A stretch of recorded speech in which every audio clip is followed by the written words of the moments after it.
Okay, so for geometric series, we're going to be talking about a couple of things: convergence, divergence. Geometric series is just the summation of a geometric sequence.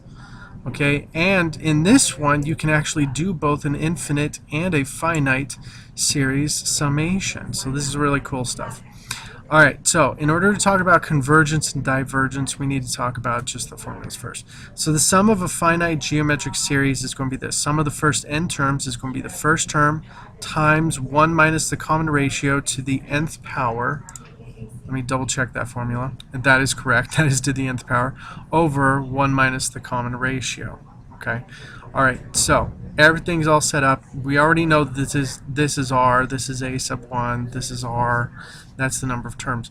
Now, the sum of an infinite convergent geometric series, when the absolute value of r is less than 1, the sum is the first term divided by 1 minus the common ratio. Seriously, that's it. That's the cool thing about convergence, and that's what we're going to talk about. Okay, so if you remember your exponential graphs, okay, and since we're talking about exponents, this is probably the best time to talk about it. Your exponential graphs, okay, they went up like this. And we always focused on this side, but we never really focused on this side. Now, if you looked over here on this side, this number got closer and closer to 0. So it got closer and closer to it.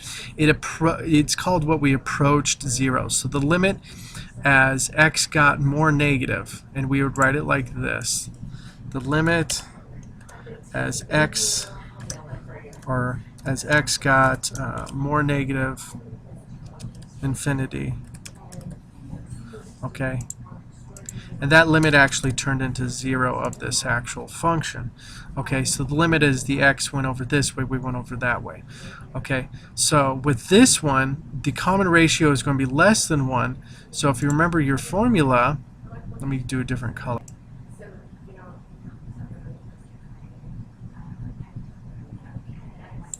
Okay, so this is actually going to look like this. So now, when the common ratio is less than 1, the absolute value, that means we're decreasing, but we're never getting negative. We're just going down bigger numbers, okay? So in other words, we're always halving. So if you cut something in half and keep trying to cut it in half, obviously if you cut in string, you will run out of string. But if you theoretically were able to cut string into an infinite amount of times, you would never stop, but you would just get really small and stuff. And so that's where this does happen. So this is where this formula actually comes into play. Okay, now n is going to be the x value. So the more of these we have, and the more we raise the common ratio to that, that's just a 1 or 0, and 0 minus 1 is 1, or 1 minus 0 is 1, and 1 times the first term just becomes the first term. So technically, all of this part right here actually just becomes this part right here when you raise n large enough. Okay, so n going this way. Okay, all right, so as we continue to get n, as we put more and more multiplications of a number less than 1, that's where that actually comes into play. So this whole thing just disappears into that. Okay, but I want to show you some examples of problems for geometric series on this. Okay, alright, so find the sum of the first 8 terms of this sequence. Okay, so when we're setting up our actual formula, you just want to plug it into the right spots and just work with it that way.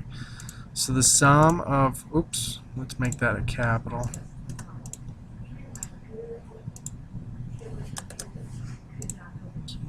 Let's go sum of the first 8.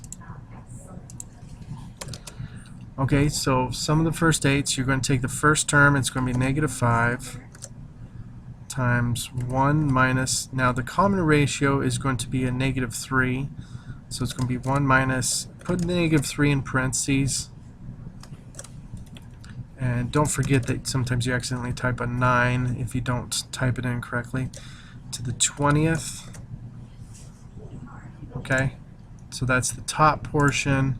Then the bottom portion, do not accidentally put it to divide by 2 because it's not going to be divided by 2. It's going to be 1 minus negative 3.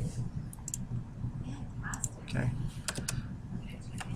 Alright, now as you notice, as we're increasing with this one, okay, so I'm going to put in my negative 5. Okay, so as we're increasing by 3 each time, I just realized that I accidentally put this as 20 when it should be just 8. Okay, and there we go. Let's make that look a little bit nicer. Okay. Now you want to be very careful when you're putting in the numbers because you don't want to accidentally put in the wrong number like I just did with 20. Okay, so you always want to double check your information. Okay, so 8 terms, negative 3 goes in these spots, 5 goes in there. Now when you're putting it in parentheses, make sure you also put this top part into parentheses. Desmos should catch it, but sometimes other graphing calculators don't. Okay, and you should get 8,200. Alright, now if I added one more term and went to the 9th term, this is really interesting. If I went one more term to the 9th term, I would actually get a negative number. So the sum of the first 9 terms, okay, and this is actually kind of a cool thing that you can look at with this, and this is going to be negative 24,605. Okay, so the sum. Now the reason why it goes from positive to negative, and if you check with the sum of the first 10,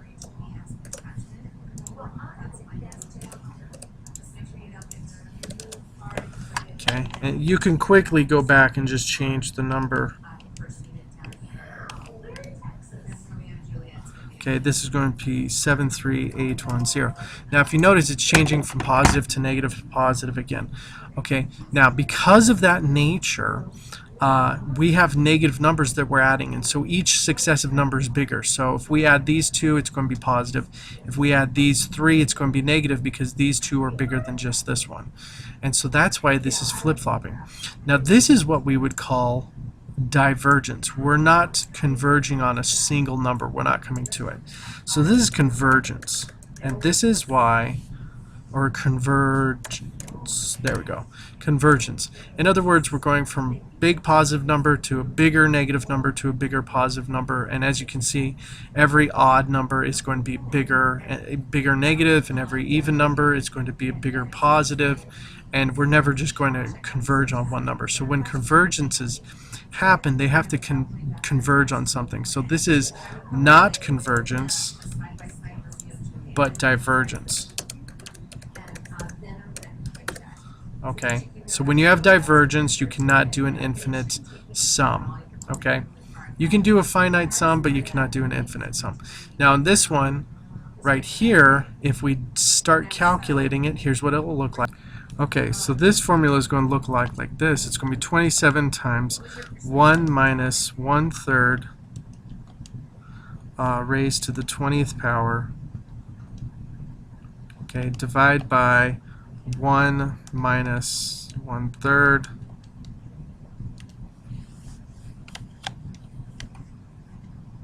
Alright, and so what we do is we're getting really close to a number, and if you notice, we're getting really close to 40.5, but it's not exactly there.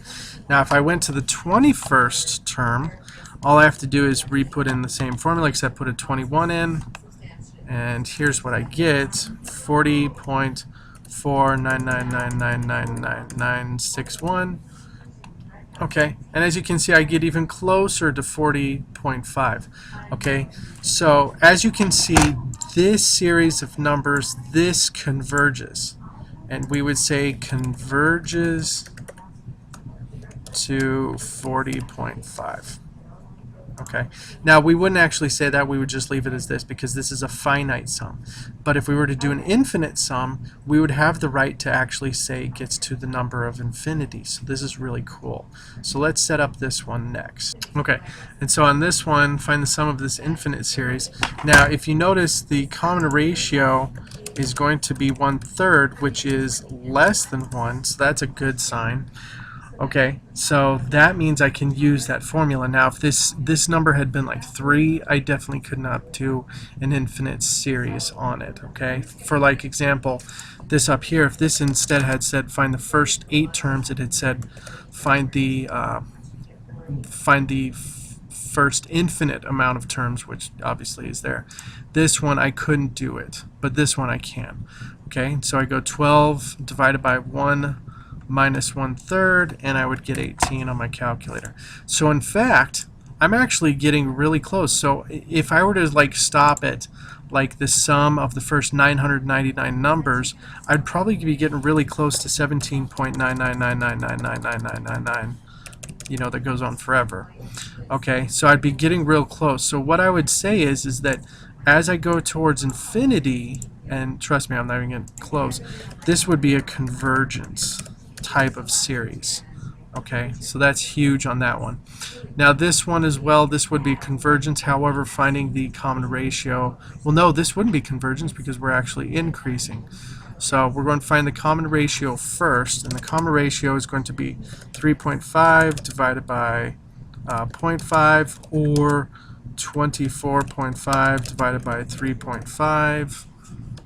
Whatever method you use, it should all be the same.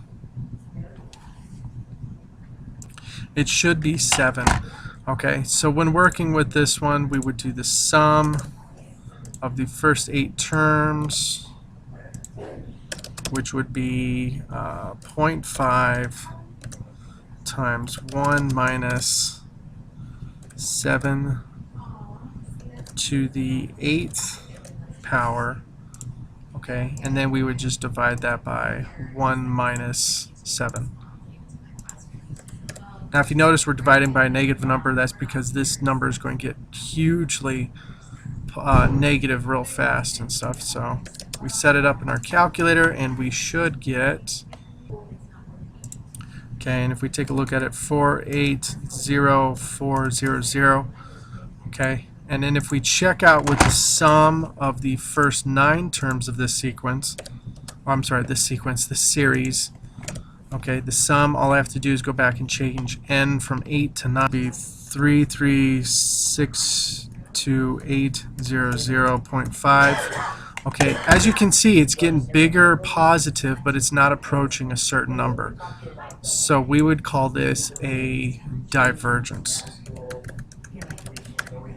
Okay, so this one would be a divergence. So just so you know, convergence means we're approaching a number as we get to bigger sums. Divergence, we're not approaching a certain number.